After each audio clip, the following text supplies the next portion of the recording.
একসময় ছিল এক শান্ত সুন্দর গ্রাম। চারপাশে সবুজ মাঠ, রঙিন ফুল আর ছোট্ট ছোট্ট বাড়ি। প্রতিদিন সকালে পাখিরা গান গাইত, আর গ্রামের শিশুরা হাসি খুশি মনে খেলাধুলা করত। এই গ্রামেই থাকত এক সাহসী শিশু। তার চোখে ছিল কৌতূহল আর মনে ছিল বড় স্বপ্ন। সে বিশ্বাস করত ভালো মন আর সাহস থাকলে যে কোনো কঠিন কাজ করা যায়। এক রাতে হঠাৎ আকাশে ঝলমলে এক তারা জ্বলে উঠল। সবাই অবাক হয়ে তাকিয়ে থাকতেই সেই ছোট্ট তারাটি আকাশ থেকে পড়ে গেল গ্রামের কাছের বনে। শিশুটি সিদ্ধান্ত নিল সে তারাটাকে খুঁজে বের করবে। সে ঢুকে পড়ল জাদুকরি বনে।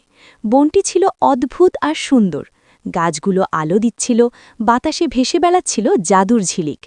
হঠাৎ সে দেখা পেল কথা বলা এক খরগোশ আর এক পাখির।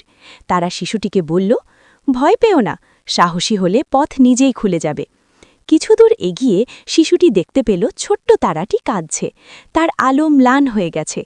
তারাটি বলল, আমি আমার আকাশের বাড়ি হারিয়ে ফেলেছি, আমি বাড়ি যেতে চাই। শিশুটি তারাটিকে সাহায্য করার প্রতিজ্ঞা করল।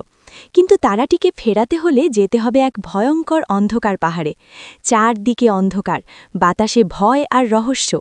অনেক ভয় থাকা সত্ত্বেও শিশুটি পিছিয়ে গেল না। সে তারাটিকে বুকে জড়িয়ে ধরল। তার ভালোবাসা আর সাহস ধীরে ধীরে আলো হয়ে ছড়িয়ে পড়ল। সেই আলোতে অন্ধকার পাহাড় ভেঙে পড়ল, ভয় হার মানল। অবশেষে ছোট্ট তারাটি আবার আকাশে ফিরে গেল। পুরো আকাশ আলোয় ভরে উঠল। গ্রাম আবার শান্ত আর সুন্দর হয়ে উঠল। তারাটি আকাশ থেকে শিশুটির দিকে তাকিয়ে হাসল। শিশুটিও হাসল। তার মনে তখন একটাই আনন্দ। সেই দিন থেকে সবাই বুঝল, ভালোবাসা আর সাহস থাকলে সবচেয়ে অন্ধকার পথও আলোকিত হয়ে ওঠে।